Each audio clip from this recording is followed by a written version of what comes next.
വിടാൻ പറ്റി. നീ എനിക്ക് ശരീരം കാഴ്ചവെക്ക്, നീ പോലും അറിയാതെ നിനക്ക് മാർക്ക് പാസ്സായി നീ കയറിപ്പോവും. ഇവിടെ വന്നേച്ച് ഒത്തിരി കരഞ്ഞു. സാർ എന്തുകൊണ്ട് ഇന്നലെ എൻ്റെ കുട്ടി മരിച്ച ആ സമയം തൊട്ട് ഫോൺ സ്വിച്ച് ഓഫ്?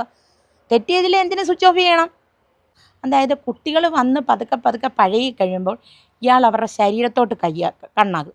പത്തനംതിട്ട കോന്നിയിൽ 19 വയസ്സുകാരി ആത്മഹത്യ ചെയ്ത സംഭവത്തിൽ അധ്യാപകനെതിരെ ഗുരുതര ആരോപണവുമായി പെൺകുട്ടിയുടെ അമ്മ ഇന്നലെ രംഗത്തെത്തിയിരുന്നു. ഈ ആരോപണ വിധേയനായ അധ്യാപകൻ ഇപ്പോൾ ഫോൺ സ്വിച്ച് ഓഫ് ചെയ്ത് മാറി നിൽക്കുകയാണ് എന്നാണ് മനസ്സിലാക്കുന്നത്. പത്തനംതിട്ട ചിറ്റാർ സ്വദേശിനിയായ ഗായത്രി എന്ന 19 വയസ്സുകാരിയാണ് വീട്ടിലെ കിടപ്പ് മുറിയിൽ ഇന്നലെ തൂങ്ങി മരിച്ചത്.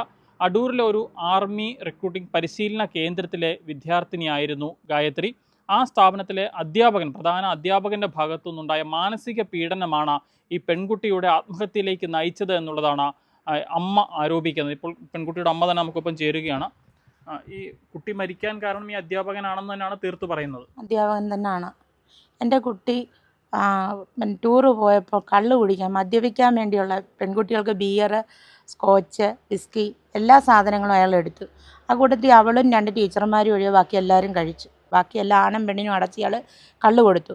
ഈ കള്ള് സേവിക്കാത്തത് എന്തുകൊണ്ടെന്നും ചോദിച്ച് അന്നേരം മുതൽ എൻ്റെ മോളെ ഹറാസ് ചെയ്യുക.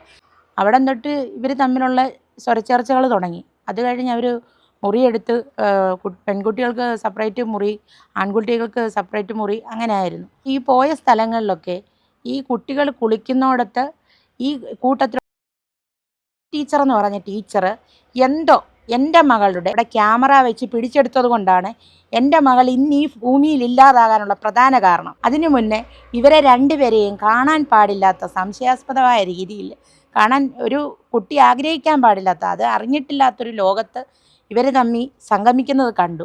അപ്പോൾ ആ ഓഫീസ് മുറിയിൽ തന്നെ അത് കണ്ടപ്പോൾ തൊട്ടേ അവൾ അവരുടെ നോട്ടപ്പുള്ളിയായി. എന്നോട് വന്നേച്ച് പറഞ്ഞ അമ്മ ഇന്ന പോലെയൊക്കെയാണ് കാര്യങ്ങൾ. അപ്പോൾ അന്ന് ഇതുപോലെ മൂടിക്കെട്ടിയിരുന്നപ്പോൾ ഞാൻ എന്ത് പറ്റി മുഖത്തൊരു വാട്ടം. മറ്റേ സ്കൂളിൽ പോയിട്ട് വന്ന് എന്നോട് കാര്യങ്ങളെല്ലാം പറയും. 1-ാം ക്ലാസ് തൊട്ടേ അവൾ എല്ലാ കാര്യങ്ങളും തിരിച്ചറിവായപ്പോൾ തൊട്ട് LKG തൊട്ട് എല്ലാ കാര്യങ്ങളും എന്നോട് അന്നെന്നുള്ളത് വൈകുന്നേരം വരെയുള്ള കാര്യങ്ങൾ എന്നോട് പറയും. അപ്പോൾ ഞാൻ എന്ത് പറ്റി മോനെ? അപ്പോൾ എനിക്ക് അമ്മയോട് പറയാൻ പറ്റുമോ? അമ്മ ദേഷ്യപ്പെടുമോ? ഞാൻ പറഞ്ഞില്ല, നീ കാര്യം പറ. അമ്മേ, എനിക്ക് സാറിനെ കാണാൻ പാടില്ലാത്ത സാഹചര്യത്തിൽ ഞാൻ കണ്ടു. അപ്പോൾ എനിക്ക് കത്തി സംഭവം എന്തുവാന്ന്. അല്ലാതെ അയാളുടെ ഹോസ്റ്റലിലെ ആൺകുട്ടികളെല്ലാം ഇതേ ചൊല്ലി ചർച്ചയും കാര്യങ്ങളും എല്ലാം ഇയാൾ അവിടെ പോയിരുന്ന ഇവളെ വീഡിയോ കോൾ ചെയ്യുന്നതല്ല. അതെല്ലാം കണ്ട് കുട്ടികൾ പറയുന്നതിന് കുട്ടികളെ ഉപദ്രവിക്കുകയും ചെയ്യുന്നുണ്ട്. അങ്ങനെ നിരന്തരമായിട്ടുള്ള ഹറാസ്മെൻറ്റായി. അത് കഴിഞ്ഞ് അവളോട് പറഞ്ഞു, നീ ഇങ്ങനെ ക്ലാസ്സിൽ വരണമെന്നില്ല, നീ വരുന്ന ക്ലാസ്സിൽ പഠിക്കാനല്ല മറ്റു കാര്യങ്ങൾ തിരക്കാനായിരുന്നു. എന്നോട് വന്നേച്ച് പറഞ്ഞു, അമ്മേ ഇത് ഞാൻ കണ്ടെന്നും പറഞ്ഞുകൊണ്ട് സാറ് പലയിടത്ത് വെച്ചും എന്നെ അസഭ്യങ്ങൾ പറയുകയും പറയാൻ പാടില്ലാത്ത വാക്കുകൾ ഒരു അധ്യാപകൻ പറയുകയും ഡേറ്റിങ്ങിന് വരുമോ എന്ന് ചോദിക്കുകയും, നീ എനിക്ക് ശരീരം കാഴ്ചവെക്ക്, നീ പോലും അറിയാതെ നിനക്ക് മാർക്ക് പാസ്സായി നീ കയറിപ്പോവും.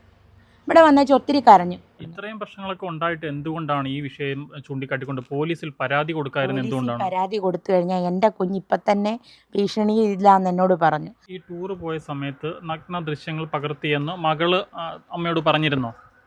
അമ്മയെ കാണാൻ പാടില്ലാത്ത കാര്യങ്ങളൊക്കെ പുറത്ത് വന്നാൽ അമ്മ എന്നെ ഒന്നും പറയരുതെന്ന് പറഞ്ഞു. അപ്പോൾ അവൾക്കൊരു ഊഹമുണ്ട് ഇവരിനി നമുക്കിട്ട് പണി തരുമെന്ന്. അവർ രണ്ടുപേരും കൂടെ ഒത്തുകൊണ്ട് പണിത് തന്നെ. ഈ ടീച്ചറും സാറും തന്നെ, വേറെ ആരുമല്ല. സാർ എന്തുകൊണ്ട് ഇന്നലെ എൻ്റെ കുട്ടി മരിച്ച ആ സമയം തൊട്ട് ഫോൺ സ്വിച്ച് ഓഫ്? തെറ്റിയതിൽ എന്തിനു സ്വിച്ച് ഓഫ് ചെയ്യണം? എത്ര നാൾ മുമ്പാണ് ഗായത്രി അവിടെ പഠിക്കാൻ ചേരുന്നത്? ഗായത്രി പഠിക്കാൻ ചേർന്നിട്ട് 1.5 വർഷമായിരുന്നു. ഈ 1 വർഷം വലിയ കുഴപ്പമില്ലാതെ പോയി. ഈ 6 മാസം കൊണ്ടാണ്, അതായത് കുട്ടികൾ വന്ന് പതുക്കെ പതുക്കെ പഴകി കഴിയുമ്പോൾ ഇയാൾ അവരുടെ ശരീരത്തോട്ട് കണ്ണാകും. പിന്നെ ഇയാളുടെ ചാഞ്ചാട്ടത്തിൽ തുള്ളും. കുട്ടികൾക്ക് അന്നേരത്തേനെ ടീച്ചിങ്ങോ അങ്ങനെ എന്തെങ്കിലുമൊക്കെ കൊടുത്ത് കണ്ണി പൊടിയിടുക. ആ പൊടിയിടുന്നത് എൻ്റെ മോടെ അടുത്ത് നടക്കാൻ പറ്റിയില്ല. ഇന്നലെ ഉച്ചയ്ക്ക് ശേഷമാണ് താങ്കൾ ജോലി കഴിഞ്ഞ് ഇവിടെ തിരികെ എത്തിയപ്പോൾ മകളെ തൂങ്ങി മരിച്ച നിലയിൽ കണ്ടെത്തുന്നത്. ഇന്നലെ രാവിലെ ഇവിടെ നിന്ന് പോകുന്ന സമയത്ത് അസ്വാഭാവികമായ സംസാരം മകളുടെ ഭാഗത്തുനിന്ന് അങ്ങനെ എന്തെങ്കിലും ഉണ്ടായിരുന്നു? ഒന്നും ഉണ്ടായിട്ടില്ല. ഞാൻ കുഞ്ഞ് കിടക്കുമായിരുന്നു. ഞാൻ തിരിച്ചു വന്ന ഒരു 3 മണി കഴിഞ്ഞാണ്. 3 മണി കഴിഞ്ഞ് ഞാൻ ഇതുപോലെ വെയിലത്താണ് ഞാനിവിടെ കയറി വന്നു. ഇവിടെ കയറി വന്നപ്പോൾ ഇവിടെ അനക്കും ആവിയൊന്നുമില്ല. ഒരു വാവച്ചിനെ വിളിച്ചിട്ട് വിളി കേട്ടില്ല. അപ്പോൾ കറക്റ്റ് മാറ്റി നോക്കിയപ്പോൾ തൂങ്ങി നിൽക്കുന്നു. ഞാൻ ഇതുവഴി വന്ന് കതക് എങ്ങനെ തുറക്കണമെന്ന് ഓർത്ത് ചുമ്മാ ഒന്ന് ഹാൻഡിലിൽ പിടിച്ച് തിരിച്ചപ്പോൾ കതക് തുറന്ന് കിടക്കുക. ഞാൻ ഓടിപ്പോയി അടുക്കളയിലോട്ട് പോയി ഒരു അരിവ എടുത്തുകൊണ്ട് വന്നു അവളെ എൻ്റെ നെഞ്ചത്തോട്ട് തന്നെ മുട്ടുകുത്തി നിർത്തിക്കൊണ്ട് ഷാള് കണ്ടിച്ച് അവളെ ഞാനിങ്ങ് എൻ്റെ ദേഹത്തോട്ടെടുത്തു. അപ്പോഴത്തേനും ഞാനും അവളും താഴെ പോയി. പിന്നെ CPR കൊടുത്തു. അവിടെ ഒരു ചെവി പൊത്തിപ്പിടിച്ച് അടുത്ത കരണച്ചെവിയിലൂടെ ഞാൻ അവളെ വിളിച്ചു. എന്നുവെച്ചാൽ 600 ഇന്ദ്രിയങ്ങളും താണ്ടി അവൾ മരണത്തിൽ പോയെങ്കിലും കണിക ബാക്കിയുണ്ടെങ്കിൽ അവൾ തിരിച്ചു വരും ജീവിതത്തിൽ. ആ സമയത്ത് വീട്ടിൽ മറ്റാരെങ്കിലും ഉണ്ടായിരുന്നു? മറ്റാരും ഇല്ലായിരുന്നു. ഇവിടെ ആരും വന്നതായിട്ടോ പോയതായിട്ടോ ഒരടയാളങ്ങളും ഇല്ല. എൻ്റെ ഹോസ്പിറ്റലിൽ ഇവിടെ നിന്ന് കോന്നി കൊണ്ടുവന്നപ്പോഴത്തേനും എല്ലാം കഴിഞ്ഞു. ഇവിടുന്നേ കഴിഞ്ഞെന്ന് എനിക്ക് മനസ്സിലായി. പിന്നെ എൻ്റെ ഒരു മനസ്സമാധാനത്തിന് എത്തിക്കുക. ഇത് വാടക വീടാണ്. എൻ്റെ കുഞ്ഞിൻ്റെ സ്വപ്നമായിരുന്നു ഞങ്ങൾക്കൊരു തുണ്ട് ഭൂമി മേടിക്കുക. ഈ കഷ്ടപ്പെടുന്ന ഞാൻ എൻ്റെ കുഞ്ഞുങ്ങൾക്ക് വേണ്ടി. കുട്ടിയുടെ മരണത്തിന് കാരണം ഈ സ്ഥാപനം അധ്യാപനം തന്നെയാണെന്ന് തീർത്തു പറഞ്ഞു. തീർത്ത് അവർ തന്നെ, വേറെ ആരുമല്ല. അയാൾ അങ്ങനെ ചെയ്തിട്ടില്ല. എന്തുകൊണ്ട് ഫോൺ സ്വിച്ച് ഓഫ് ചെയ്യുന്നു? ഒരു ഫോൺ സ്വിച്ച് ഓഫ് ചെയ്യേണ്ട ആവശ്യമില്ലല്ലോ. 10-60 കുട്ടികൾ പഠിക്കുന്നൊരു സ്ഥാപനം, അവിടെ എന്തുകൊണ്ട് ഫോൺ സ്വിച്ച് ഓഫ് ചെയ്യുന്നു? മറ്റ് ടീച്ചേഴ്സുമാർ ഇന്ന് വരാമെന്ന് പറഞ്ഞിട്ട് അവരും സമയമായപ്പോൾ കാല് മാറി. നിയമപരമായിട്ട് ഞാൻ പോവും. എനിക്ക് എത്താവുന്നിടത്തോളം വരെ. പറ്റുന്നില്ല എന്ന് വന്നാൽ അന്ന് ഞാൻ ബാക്കി കാര്യം നോക്കും. മകൾക്ക് നീതി കിട്ടാൻ വേണ്ടി ഏതറ്റം വരെയും പോവും. ഇനി എൻ്റെ ജീവൻ കൊടുത്ത് ഞാൻ നിൽക്കും. എൻ്റെ ജീവനാ പോയത്. ഇന്നലെ ഉച്ചയ്ക്ക് ശേഷം മാതാവ് തിരികെ ഈ വീട്ടിലേക്ക് എത്തിയപ്പോഴാണ് ഗായത്രിയെ കിടപ്പുമുറിയിൽ തൂങ്ങി മരിച്ച നിലയിൽ കണ്ടെത്തിയത്. 19 വയസ്സുകാരിയായ പെൺകുട്ടിയാണ് ആത്മഹത്യ ചെയ്തത്.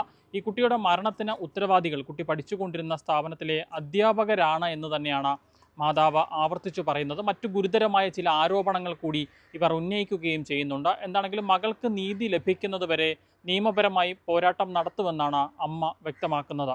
പത്തനംതിട്ട കോന്നിയിൽ നിന്നും വിവേക് ജി വിനോദിനൊപ്പം Rahul Irumbukuzhi, focus news TV.